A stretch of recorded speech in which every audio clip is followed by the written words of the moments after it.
In hundreds of years, we have seen so much change.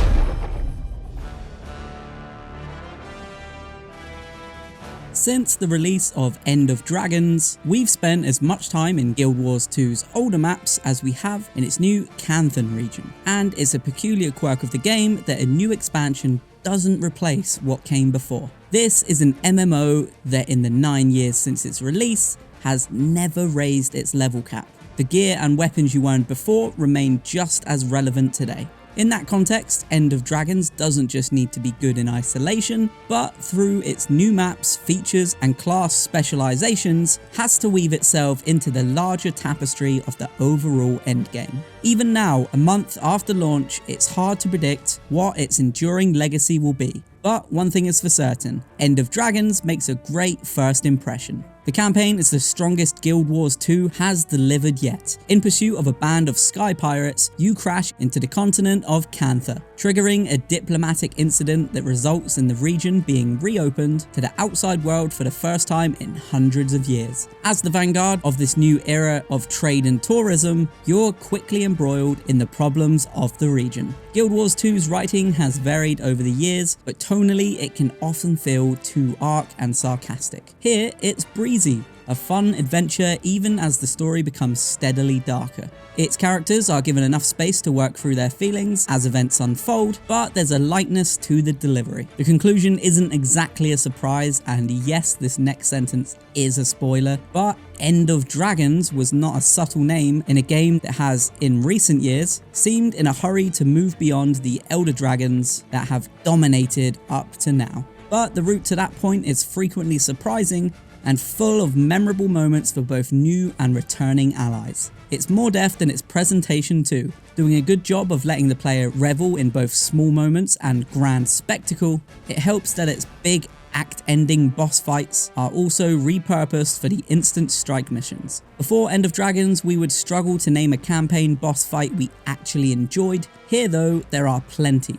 Likely because their reuse in a more mechanically complex endgame form gives ArenaNet the excuse to spend more time on their construction. Now, we've seen some complaints that the story's final third is rushed, but it fits Guild Wars 2's structure. If the campaign alone hurries through explanation of the gangs of Echovold, for instance, it's because their story is more fully realized on the maps themselves through dynamic events and collections. As a region, Cantha was a part of the first Guild Wars, and that history is built into the maps and the characters that inhabit them. The maps look consistently beautiful too. The first, Saitung province, is bright and vibrant, a spectacular introduction that deftly sets the stage and highlights how the region has changed from its Guild Wars 1 days. The Echovold Wilds, conversely, are dark and foreboding, a twisted forest with dense packs of enemies to convey the threat of the lawless frontier. That said, the ambition at times can't match Guild Wars 2's capabilities. New Kaneng City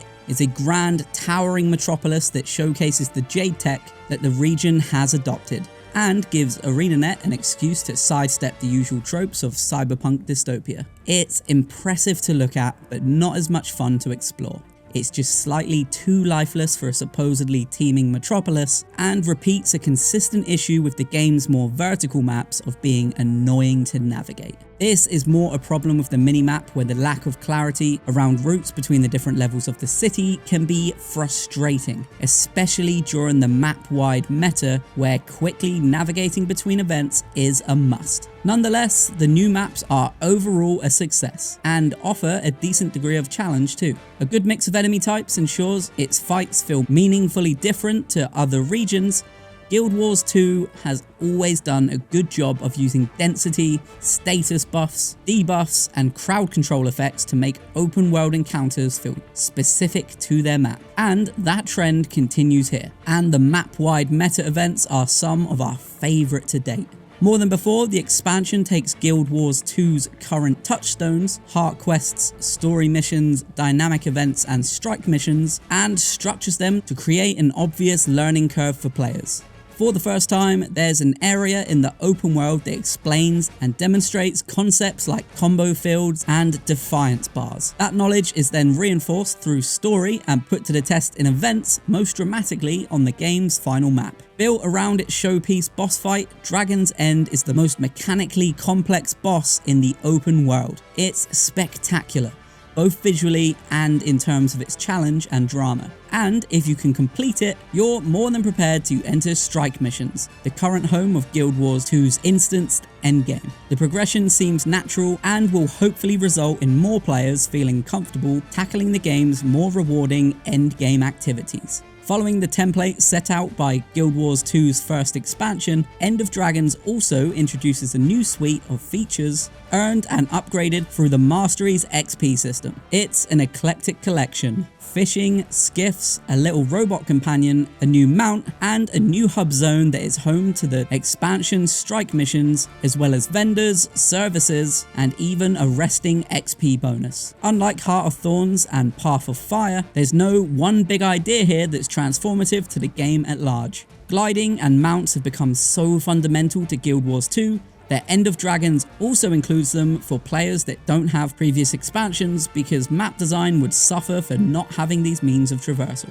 With End of Dragon's own masteries though, there's some nice quality of life improvements, but nothing that fundamentally changes our relationship with the game. It's a quality expansion, but also one that's arriving at a point when Guild Wars 2 at large is going through a major transition. After years of what felt like neglect, the game has a renewed focus, moving to DirectX 11, revitalizing world versus world through a new alliance system, undergoing broad changes to profession and specialization balance. This work is still ongoing though.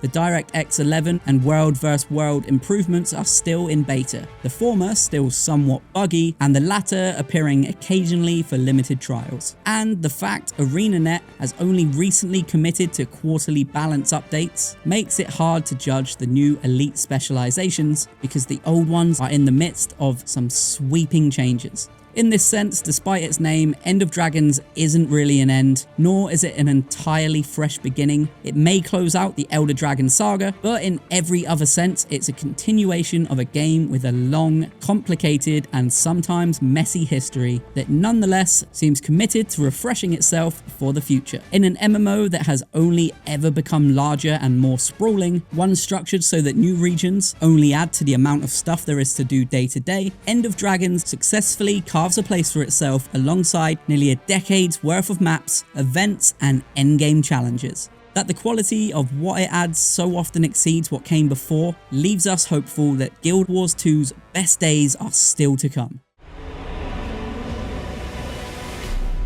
Will you forever take your place in Tyria's history?